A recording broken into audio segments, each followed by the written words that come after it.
Hello, everyone. As you've heard, my name is Ava Aneed, and I am in my senior year at Pacifica. I have been given the opportunity to tell you how Pacifica shaped my worldview and taught me how to think. Growing up, my family moved several times, the last of which was about 6 years ago from just outside of Chicago to here in Orange County. Changing schools and states was challenging, but ultimately taught me the importance of reaching out to new people and welcoming them with open arms. I came into Pacifica with several of my closest friends from middle school, and out of these friendships grew a deep desire to expand my community by connecting to different kids from other schools that would be my classmates for the next 4 years. Accordingly, I began reaching out to many kids I didn't know, like my friend Christina. Pacifica had put on several freshman events prior to the start of the school year, and at one such event, I remember sitting down next to her and striking up a conversation about sewing and art and music. That exchange led to us forming a band, most recently known as Heath Bars, and we have performed together numerous times. That first year at Pacifica, Mrs. Hashimoff, a literature teacher at the time, taught me and my friends a principle that would serve as the foundation for the remainder of our time at Pacifica: intellectual hospitality, or as I interpreted it, intellectual humility. It's this idea that everyone is worthy of my listening ear. Everyone has something to say, and I don't always have to share my point. As my DNA is 50% Lebanese, I love to talk. And there, I learned how to appreciate the viewpoints of other people I had met and release the constant need to prove myself right.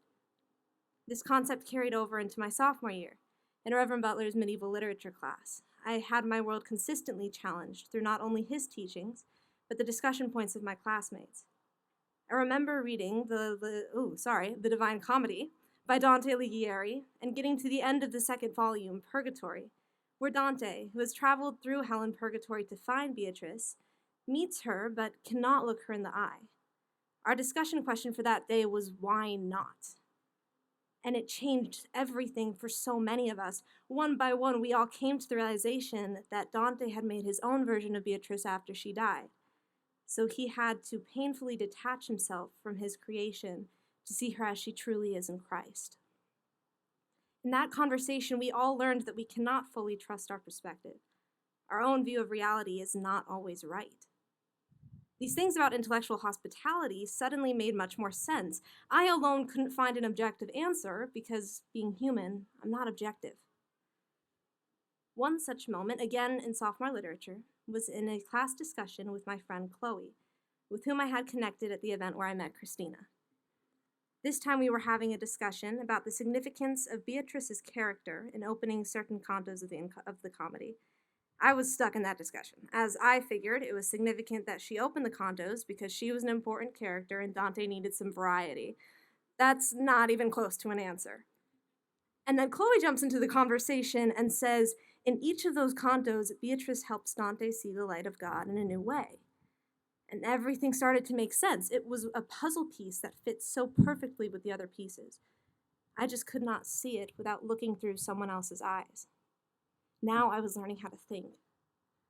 Alone, my understanding is not always correct. I'm missing puzzle pieces. But when I'm with my classmates, my friends like Christina and Chloe, I'm able to see reality more clearly by pairing their puzzle pieces with mine. Taking this new perspective changed how I saw in my other classes.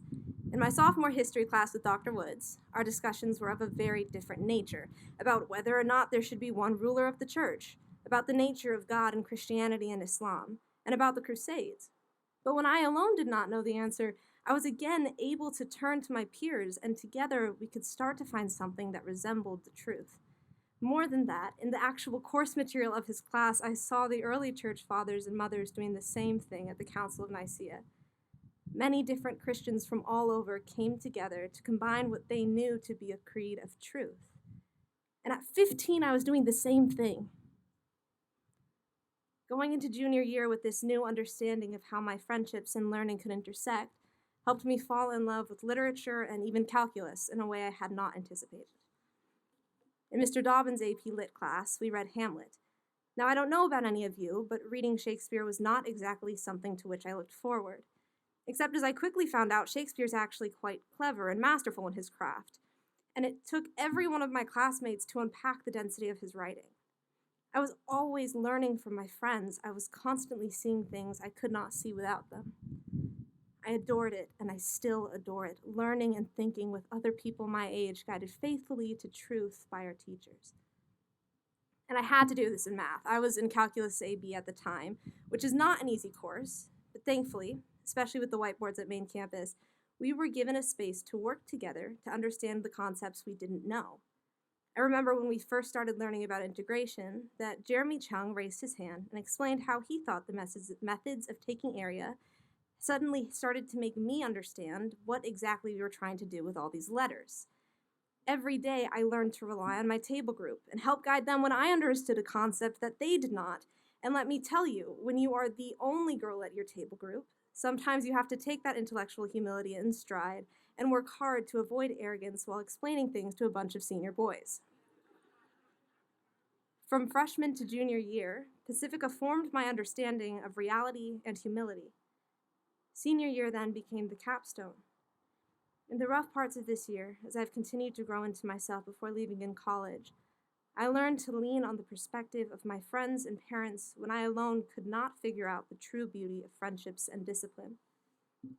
Everything I have learned in the last 4 years, in both the STEM and humanities courses, enabled me to become a better student, daughter, friend, and Christian.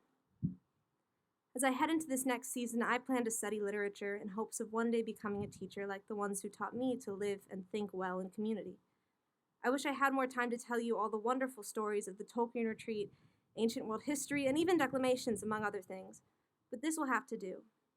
Pacifica not only gave me the opportunity to meet lifelong friends, but also taught me how to chase after truth, and for that I will be forever grateful.